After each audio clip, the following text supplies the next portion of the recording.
नमस्कार दोस्तों, कैसे हैं आप सभी। उम्मीद करता हूं कि आप जहां कहीं भी होंगे स्वस्थ होंगे, मस्त होंगे तथा अपने अपने कामों में व्यस्त होंगे। तो चलिए आज मैं बताने वाला हूं संधि के भेद।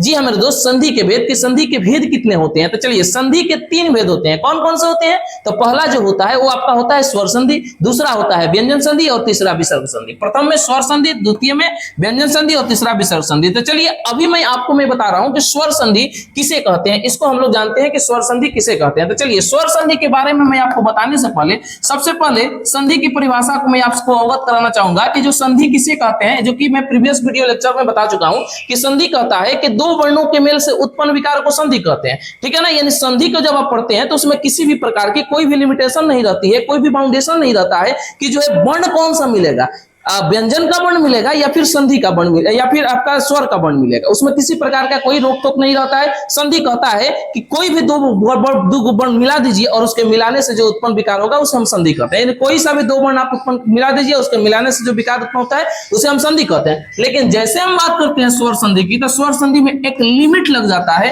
एक कंडीशन लग जाता है कि इसमें वर्ण जुटेंगे। लेकिन किसके वर्ण जुटेंगे जी? तो वर्ण जुड़ेंगे तो वो स्वर के वर्ण जुड़ेंगे। किसके वर्ण जुड़ेंगे? स्वर के वर्ण जुड़ेंगे। तो स्वर के वर्ण जुड़ेंगे, यानी सबसे पहले हमको यह जानना जरूरी हो जाता है कि स्वर किसे कहते हैं। तो चलिए मैं स्वर के बारे में आपको बताता हूं कि स्वर क्या होता है। तो स्वर हम उसे कहते हैं कि वैसा वर्ण जिसका उच्चारण स्वयं होता है, या वैसा वर्ण जिसका उच्चारण स्वतंत्र रूप में होता है, या फिर जिन वर्णों का उच्चारण हम जो करने में किसी अन्य वर्ण की जो है सहायता नहीं लेनी पड़ती है, उसे हम लोग क्या कहते हैं? स्वर वर्ण कहते हैं। और मैं बात करूं कि स्वर वर्णों की संख्या की, तो स्वर वर्णों की संख्या हिंदी में होती है 11। कौन कौन से? तो अ से लेकर के औ तक के। ठीक है ना।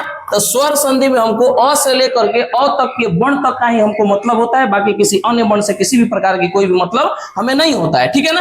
तब यहां से इसकी परिभाषा निकल के आती है कि दो स्वरों के मेल से, यहां पर यह कंडीशन ये बनता है कि दो स्वरों के मेल से उत्पन्न विकार को हम लोग स्वर संधि कहते हैं। ये चीज आपको पता होनी चाहिए। यानी कि संधि में दो वर्ण आपस में मिलते हैं, किसी प्रकार की कोई रोकथाम नहीं रहता है, किसी प्रकार की कोई कंडीशन नहीं लगा होता है। लेकिन जैसे आप स्वर संधि की बात करते हैं तो स्वर संधि में एक कंडीशन आ जाता है। कंडीशन ये होता है कि स्वर संधि कहता है कि हम स्वर संधि तब ही कहलाएंगे जब पहले शब्द के अंतिम वर्ण पर तथा दूसरे शब्द के प्रथम वर्ण पर दोनों जगह पर जो है मेरा ही दबदबा बना रहना चाहिए, मेरा ही कब्जा बना रहना चाहिए। ठीक है ना। यही आपका स्वर संधि कहते हैं। कहता है कि स्वर संधि हम कहलाएंगे, ठीक है, हम मान लेते हैं कि हम स्वर संधि कहलाएंगे, लेकिन कब कहलाएंगे? जब पहले शब्द के अंतिम वर्ण पर स्वर का वर्ण रहे तथा दूसरे शब्द के प्रथम वर्ण पर स्वर का वर्ण रहे, तब जाकर के हम स्वर संधि कहलाएंगे। अर्थात इस प्रकार से हम स्वर संधि की परिभाषा निकाल सकते हैं कि दो स्वरों के मेल से उत्पन्न विकार को स्वर संधि कहते हैं। Thank you, thanks for watching my video.